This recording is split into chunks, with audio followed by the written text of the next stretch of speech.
Esse ano, Camaçari passa a integrar o circuito do fogo simbólico do 2 de julho. E para falar sobre isso, nós estamos recebendo o professor, historiador e escritor Diego Coppola. Já que foi graças aos seus estudos, Diego, às suas pesquisas, que Camaçari foi integrada nesse circuito. Eu queria que você falasse para a gente qual a importância desse reconhecimento para Camaçari.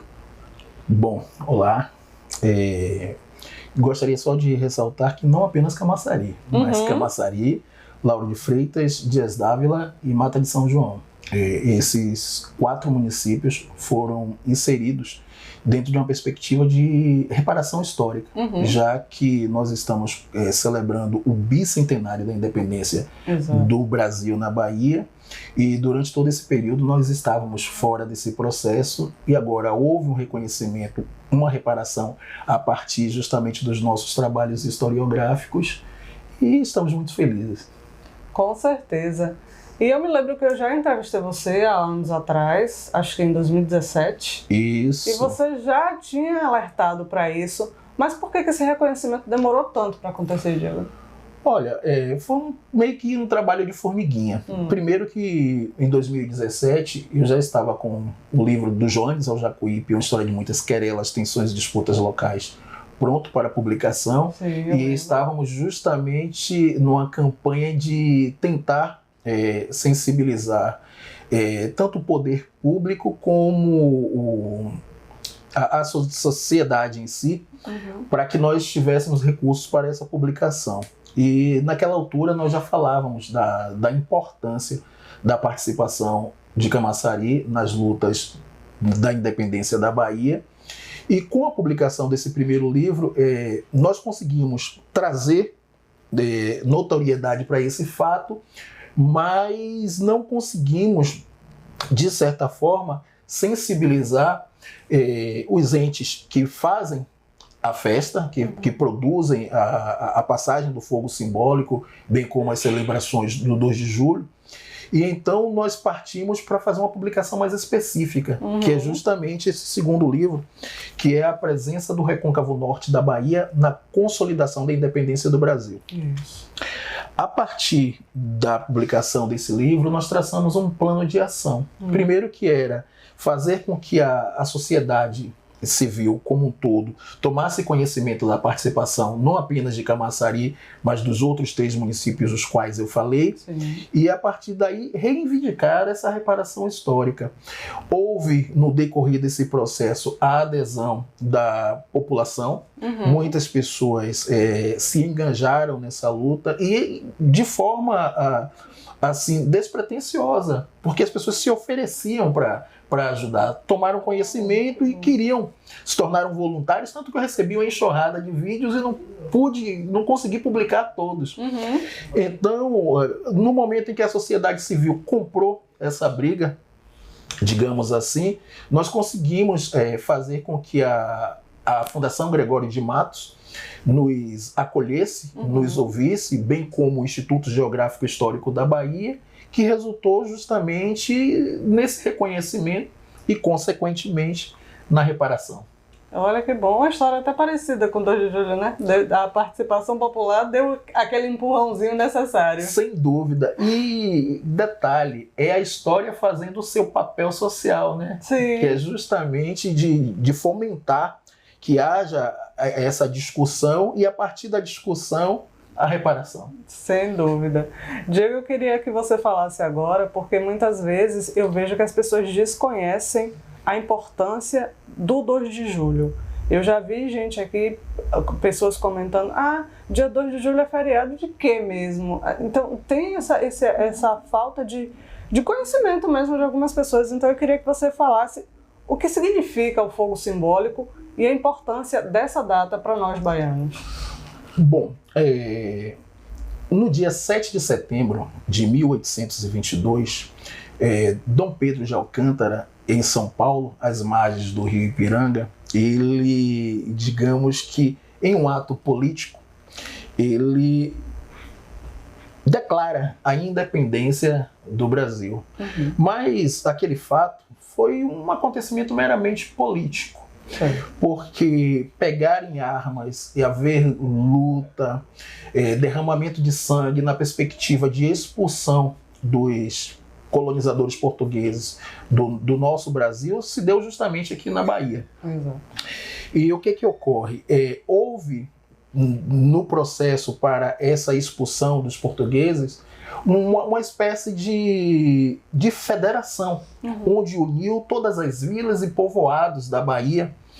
E nesse contexto houve a participação, obviamente, que popular, que foi maciça, com a participação dos indígenas, dos caboclos, dos negros escravizados, dos negros livres, mas é importante ressaltar que o 2 de julho é a data magna não apenas da Bahia, mas a data magna do Brasil, porque aqui, de fato, no solo baiano, se deu a consolidação da independência do Brasil. Se houve guerra, se houve derramamento de sangue, deu justamente aqui, no nosso estado, na nossa Bahia. Com certeza. E com a efetiva participação dos nossos ancestrais. Porque se fala muito da figura do caboclo e da cabocla. Mas de onde eram esses caboclos? Óbvio que de diversas regiões da Bahia. Mas nós não podemos esquecer que o nosso território, que geograficamente e historicamente também está situado na parte norte do recôncavo da Bahia, houve, melhor dizendo, a fundação de aldeamentos indígenas.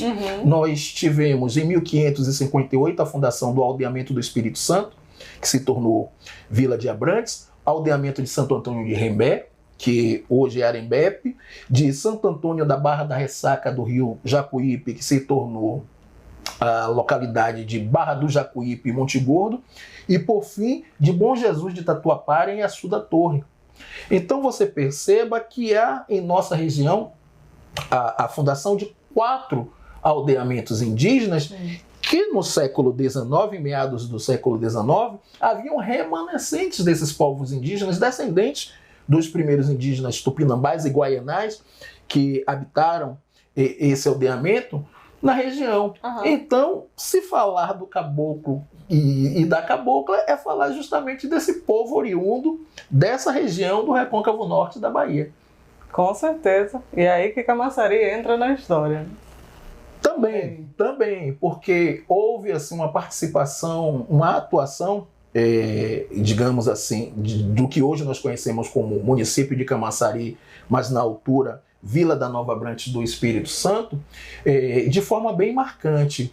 Por exemplo, os senhores de terras da região, eles se voluntariaram e inseriram, digamos assim, recursos próprios, recursos financeiros na guerra.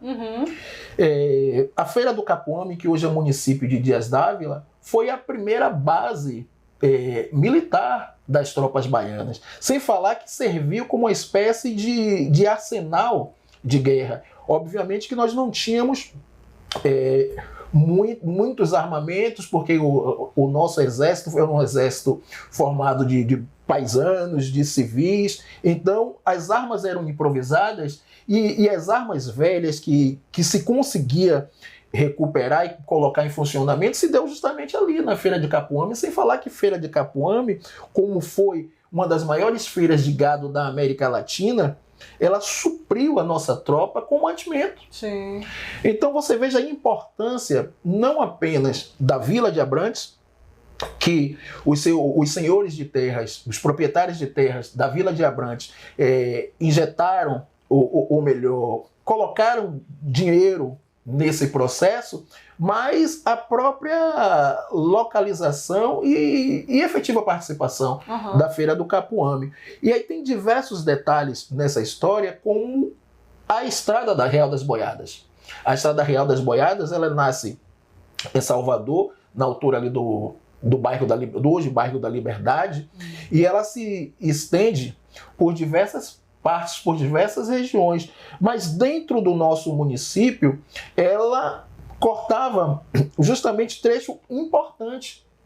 Só para você ter uma ideia, ali na altura do que hoje nós conhecemos como bairro de Valéria, em Salvador, até a Feira do Capuame, em Dias d'Ávila, existia um enorme latifúndio que era de propriedade de um capitão português, João Francisco da Costa, que ele era proprietário em Água Comprida, que hoje é Simões Filho, de 3 engenhos de cana-de-açúcar, que um desses engenhos foi uma base, foi um quartel-general das tropas baianas, o engenho Novo Cotegipe, e segundo, na extensão de Camaçari até a feira do Capuame, que hoje é Dias d'Ávila, ele era proprietário de 11 fazendas.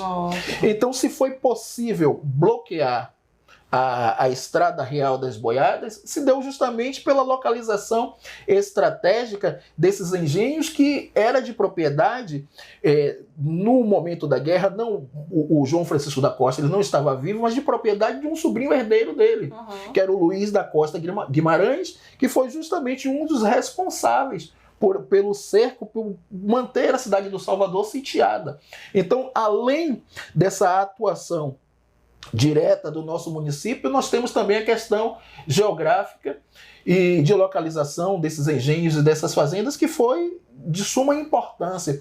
Sem falar que no dia 19 de fevereiro, 20 de fevereiro de 1823, já no ano em que se encerra a guerra, o imperador, ou melhor dizendo, o príncipe regente Dom Pedro de Alcântara, ele foi aclamado como o imperador constitucional do Brasil na Vila de Abrantes. Olha. Onde houve uma celebração, um ato solene, com a participação das autoridades civis, eclesiásticas, os povos indígenas e a massa, que quando eu digo a massa, é justamente a maior parte da população, que era de povos, de negros e mestiços escravizados e libertos, que faziam parte daquela região. Então, assim, não dá para se falar muito em tão pouco tempo, mas é importante ressaltar esses aspectos. Com certeza. Você falou sobre o caboclo e a cabocla, que são os símbolos, né, dessa guerra que resultou na independência do Brasil na Bahia. Mas eu queria que você falasse um pouquinho também sobre os outros heróis da independência. Nós temos o Ladislau dos Santos Titara, que é o autor do hino do 2 de julho, que se transformou oficialmente no hino da Bahia. Ele era natural da Feira de Capuame, ou seja, natural de Dias d'Ávila. Ele foi o principal, ou melhor, o único cronista da guerra, porque ele atuou nas batalhas. Ele tinha o posto de alferes, que é um posto que não existe mais no Exército Brasileiro, mas ele, além de ter sido, digamos assim, esse cronista, o responsável pela letra do 2 de julho, ele nos traz importantes informações justamente a respeito da participação de nossa região. Ele narra a participação, ou melhor, cita a participação de Joaquim Eusébio de Santana, que era um indígena tupinambá, capitão-mor dos índios da Vila de Abrantes, e que teve importante participação nesse processo. E que, infelizmente, a historiografia oficial se esqueceu, melhor dizendo, de dar o devido crédito à participação de Joaquim Eusébio de Santana. Houve também a participação de João Pereira da Fonseca, que foi um militar de carreira e que atuou nesse processo de lutas de consolidação da independência, e que também não é mencionado na historiografia oficial. E assim, o João Pereira da Fonseca, ele morreu em 1858, foi sepultado dentro da igreja do Espírito Santo de Abrantes, e ele deixou uma gama de descendentes justamente aqui em Vila de Abrantes. Então, muitos membros da família Fonseca, que, embora não saibam, não tenham conhecimento, mas que são oriundos dessa região, são descendentes desse capitão. Olha que máximo. Muito bom. Agora, para terminar, Diego, eu queria que você falasse para a gente, como historiador responsável, porque você é responsável, a sua pesquisa é responsável pela inclusão de Camaçari nesse roteiro do Fogo Simbólico. Qual é o seu sentimento? Olha, é um sentimento de dever cumprido.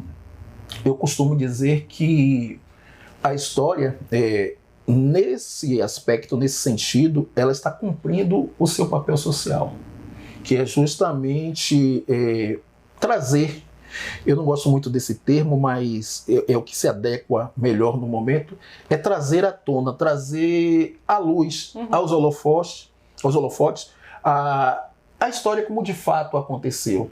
É a inclusão da participação popular, é a inclusão do povo negro, indígena e mestiço no processo de consolidação da independência do Brasil na Bahia. Então, para finalizar, eu aproveito o momento para conclamar, convidar toda a nossa população a vir participar da passagem do fogo simbólico no nosso município, porque não é um ganho específico do professor historiador Diego Coppola, mas é um ganho da nossa população, às vezes tão à margem da nossa história, mas que nós somos de fato os protagonistas, nós somos digamos assim, os atores principais desse processo. Nós fomos há 200 anos atrás no teatro da guerra e somos agora nesse processo de reparação. Perfeito. Recebemos aqui o professor, historiador e escritor Diego Coppola. Muito obrigada, Diego. Eu que agradeço. Um abraço.